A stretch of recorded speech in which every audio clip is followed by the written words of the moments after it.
Okay, Big Kahuna here.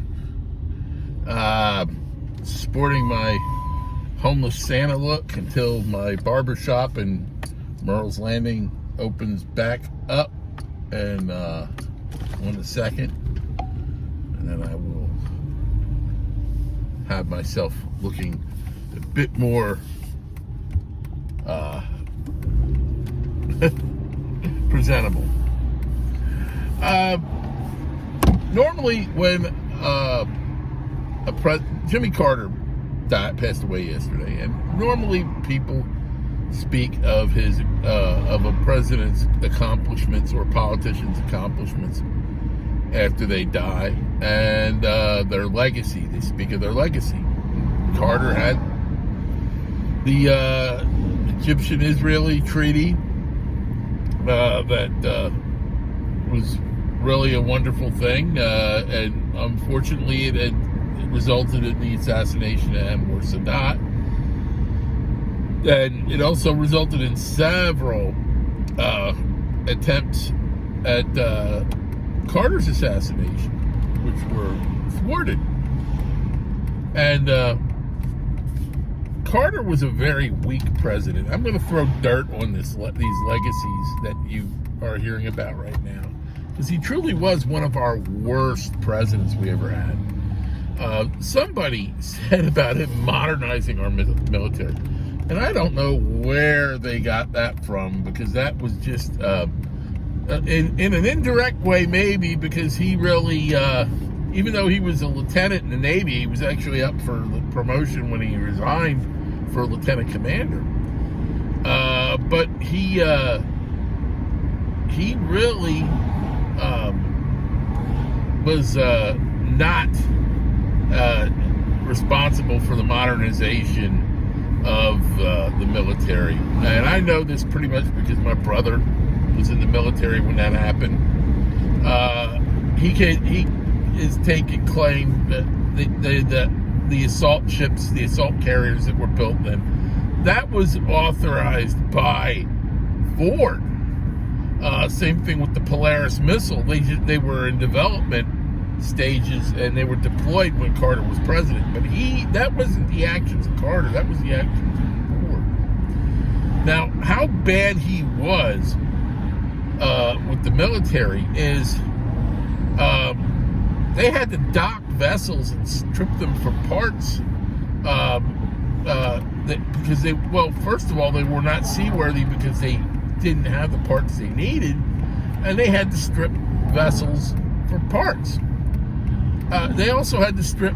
They had to actually go to boneyards in Arizona and California to strip parts off of decommissioned aircraft for active aircraft.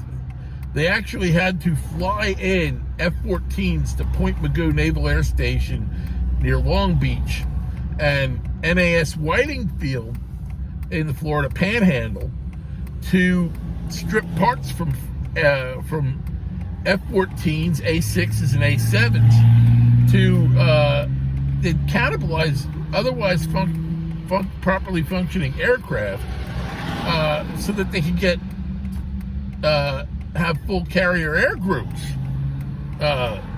because of the planes needing parts.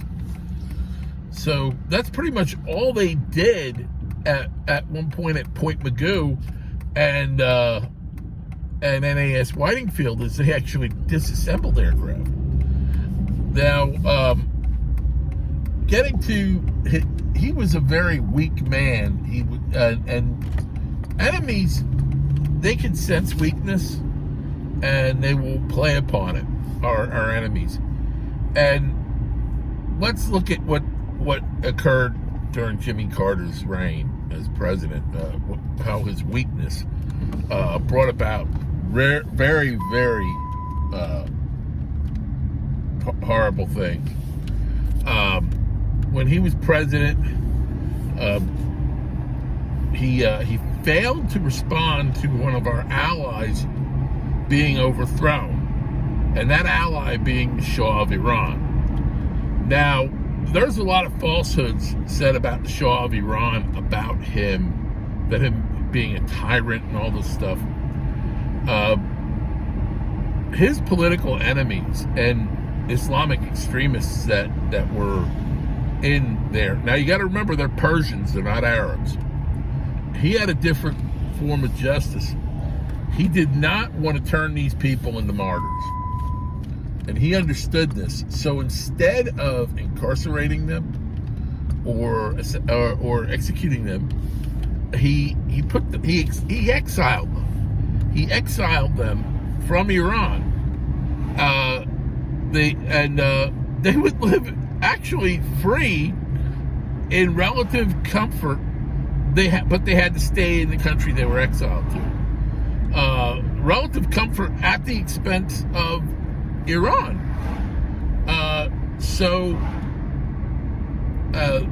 This is when the Islamic extremists actually overthrew the Shah, they were students. Prior to them overthrowing him, you had a nation that was the most literate nation on the face of the earth. You had everybody knew how to read, not like what our country is like now. You had free college. You could go to college in Iran for free. It was all paid for, not through socialist programs, but through the oil, through taxation on foreign oil companies. They had college, and the top certain percent of students, I don't know, I think it was like 4 or 5%, they got sent to colleges here in the United States and med schools here in the United States. And the agreement was, look, we're going to pay for your college. You have to come back to Iran, serve as a doctor in Iran, take care of your native, and then after that period of time, you could go wherever you want. That's how Iran medicine was. They had the finest medicine in the world at that time. But when they were overthrown, but now they live like cave people. Oh shit! Wrong turn. They live pretty much in a bad way, pretty much like that, and so he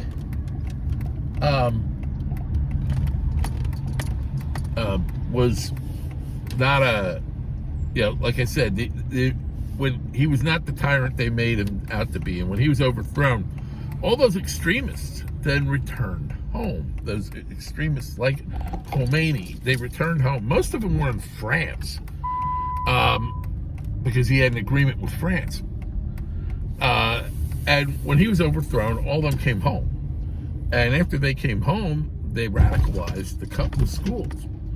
And these students, at the time that they invaded the embassy, and those people in the embassy were held for 444 days till the day Ronald Reagan was inaugurated. And the reason that happened is because they were afraid of Reagan.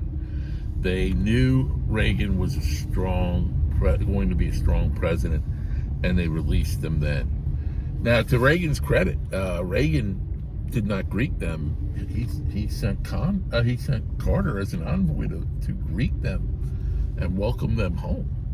I don't think you would ever see that happen again. Maybe I believe Trump to be that magnanimous. He wanted to show great magnanimity when he came back into office to his foes, and to their detriment, they did not allow that to occur. Carter, his weakness didn't just project that. Ultimately, what Carter is responsible was the major radicalization of Islamic extremism, because after that point, you got Islamic extremism, and and very badly. Then also in the Carter era, you had the Russians invade Afghanistan, And these are all parallels that I'm going to be establishing, the parallels between Biden and Carter as how bad a president they were. The Russians then invaded Afghanistan. So then Reagan comes along, and Reagan, he had the program to try to train the Afghani nationals to put out Soviets, and that worked. However, in that process, he trained Islamic extremists. They taught them military techniques and stuff like that, because they subsequently turned around against us, of course. And you had this medieval Taliban take control after the Russians left. So we armed them and we trained them and to fight the Russians. Then, of course, that led to the rise of the extremism. Now, how things parallel with Biden. Biden, once again, was a weak president. And just like the Russians invaded Afghanistan, the Russians invaded the Ukraine. Then you had the war with the Palestinian extremists.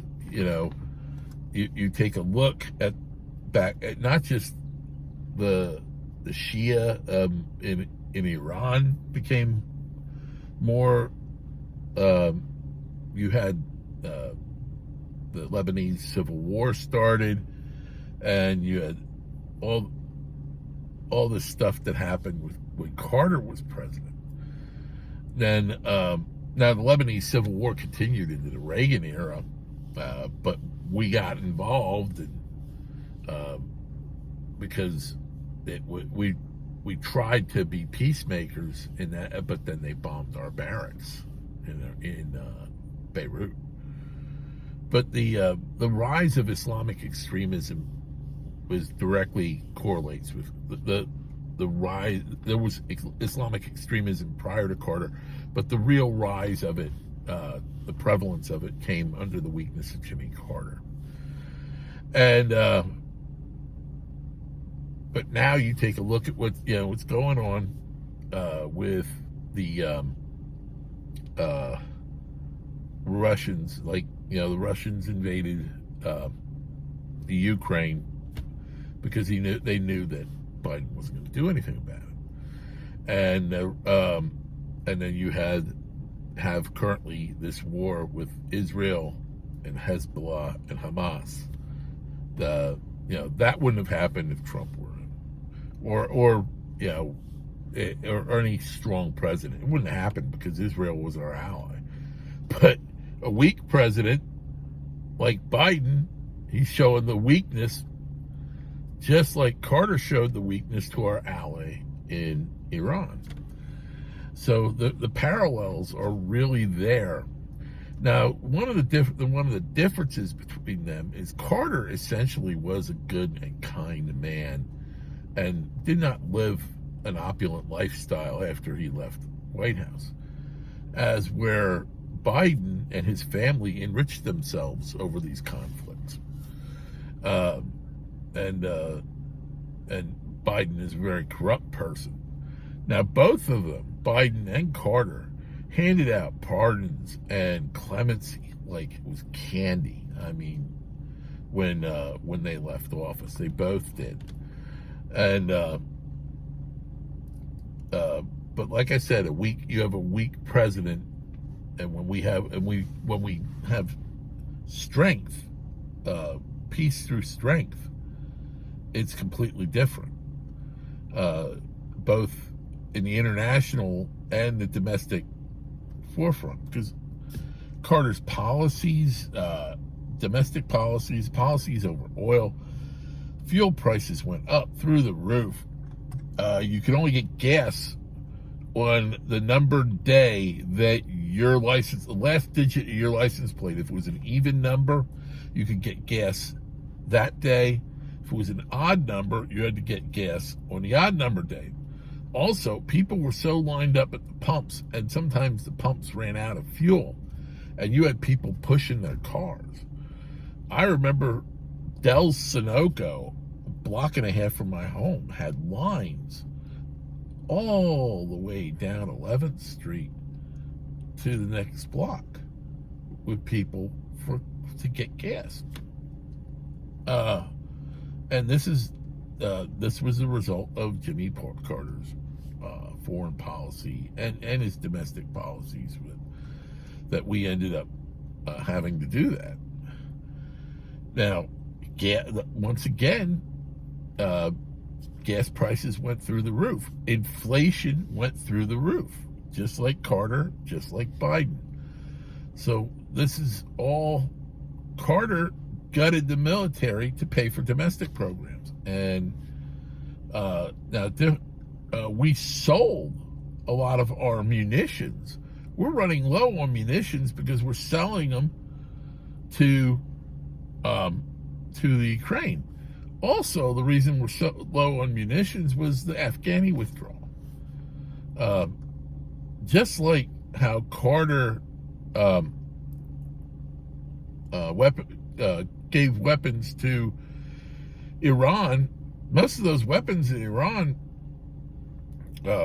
were F-16 fighters, and that they had our weapons in Iran when the Shah fell. Now, their surface navy was very old. Wasn't very old, but it was getting old.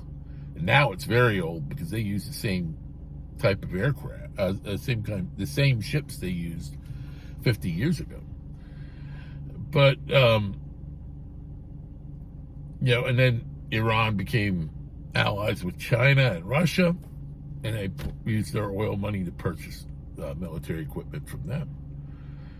But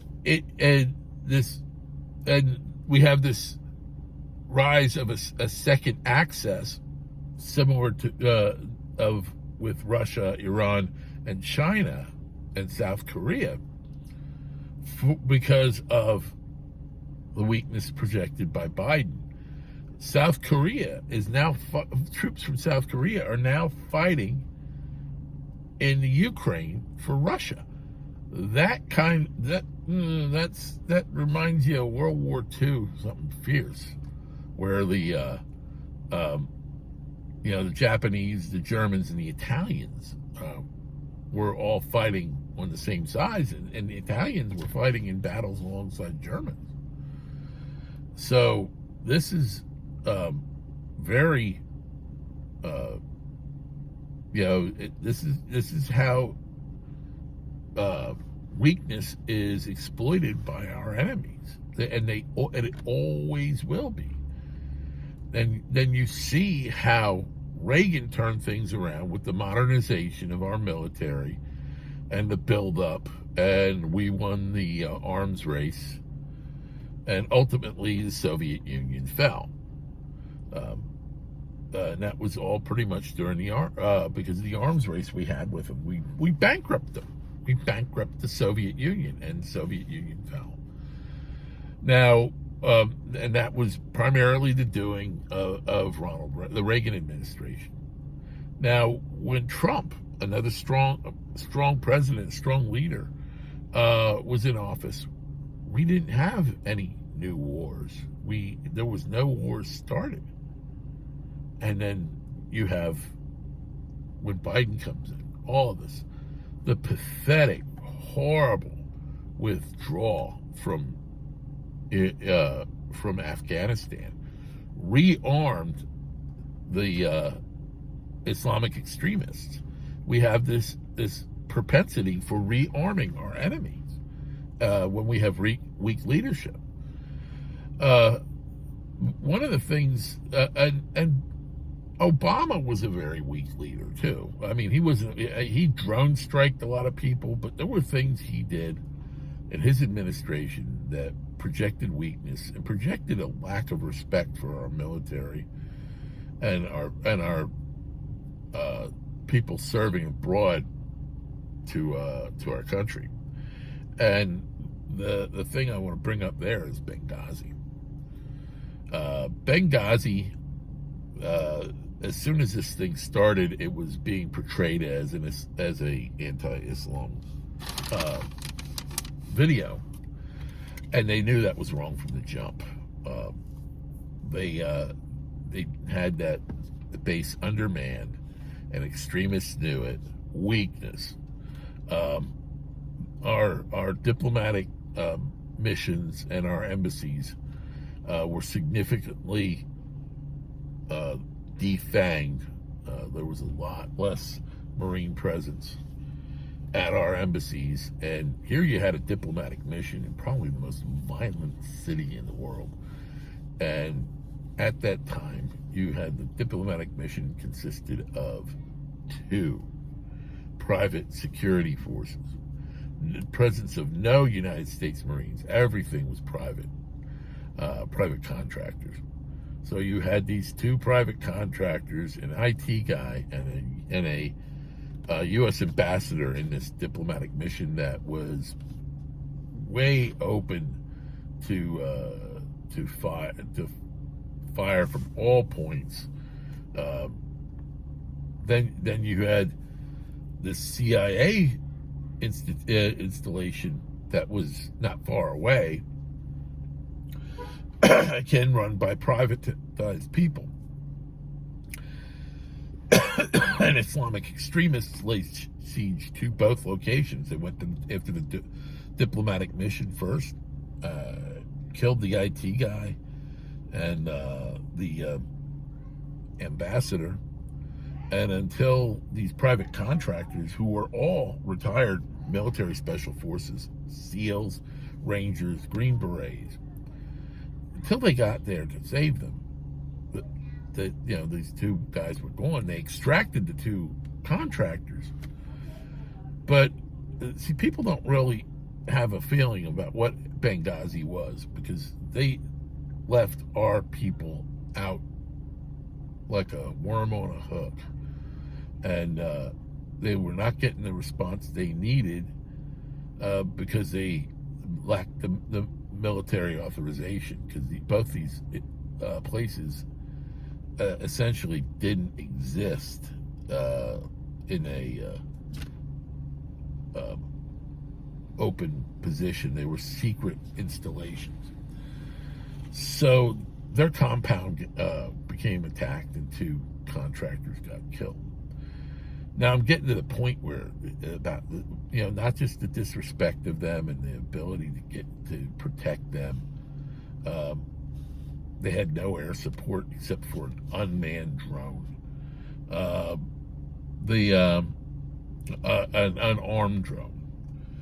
When they brought them home, this is where I get to the disrespect issue. Is when people die overseas, in the service of our country, they're brought back to Dover Air Force Base. And the reason they're brought to Dover Air Force Base is the National Mortuary is there. So their bodies can be taken care of with respect and dignity. If you know anything about the process of what they go through, it's different than going to a regular mortician. They are and they are then escorted to their homes. That didn't happen. That did not happen. And these bodies were taken. Now, this is when Hillary Clinton was running against Trump. Their bodies were taken to Andrews Air Force Base in D.C. And their body cases, with flag draped body cases, were put in a almost amphitheater type place. And Obama and Clinton sort of eulogized them, but they continued. Right in front of the families of the dead, they continued to pass this story over about Benghazi, and about Benghazi, that it was a video. And at this point, they knew. So instead of telling the families the truth, they lied to them. They used the bodies of their dead for photo op, and then they lied to them about the circumstances of their loved one's death. And that is so repugnant.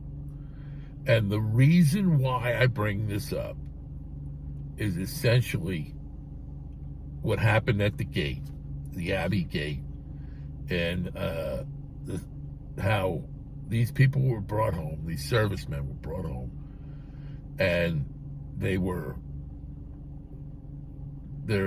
deaths were politically marginalized by the left and by Biden. Biden never contacted these families, was never in contact personally. Form letters were sent out. Form letters were sent out that he signed. That's it.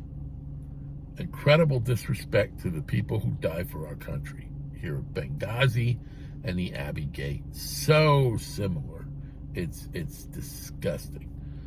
And these similarities really cut to the core about the weakness projected by our nation. When we have weak leaders, this is what our enemies do. And we have to address this. We addressed this with a strong leader in Reagan. We're stressing this with a strong leader like Trump. And what we have to do, we cannot. Trump only has 4 years. We cannot go back to the same type of politics that projected the weakness with Biden, with all the gender identity politics, the DEI politics, all this stuff that made us look weak. And Trump's going to do that. But Trump only has 4 years. He actually only has 2 years till the midterms. Because if they flip at one part of the legislature, one part of the House, he's going to be screwed. So whoever we get after Trump, I'm hoping it's J.D. Vance, but we have to continue to put forward this position of strength. And I know I've really rambled on. I've been home for the last 10 minutes. So I always promise not to have videos that ramble on, but obviously I did so today. Stay safe. God bless. Oh, it's not shutting off. What the hell? All right. Bingo. No, it's still not showing.